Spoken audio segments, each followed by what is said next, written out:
அமைச்சர் விஜயபாஸ்கர் வீட்டில் வருமான வரித்துறை சோதனை என்பது கண்துடைப்பு நாடகம்தான் என நாம் தமிழர் கட்சியின் தலைமை ஒருங்கிணைப்பாளர் சீமான் தெரிவித்துள்ளார்.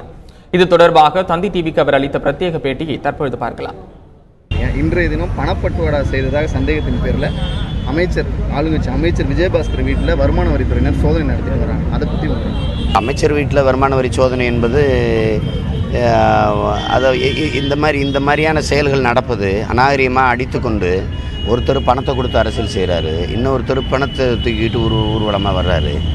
இப்போ இந்த அரசியலை தான் என் மக்கள் விரும்புகிறார்களா? என்ன விஜயபாஸ்கர் வீட்டில் மட்டும்தான் பணம் இருக்கா? எல்லா அமைச்சர் வீட்லேயும் தான் இருக்குது. அப்போ இப்போ அதனாலலாம் என்ன வந்துட போகுதுன்னு தான் எனக்கு புரியல. இப்போ இப்படி ஒரு வருமான வரி சோதனை நடத்துறதுனால என்ன வந்துட போகுது?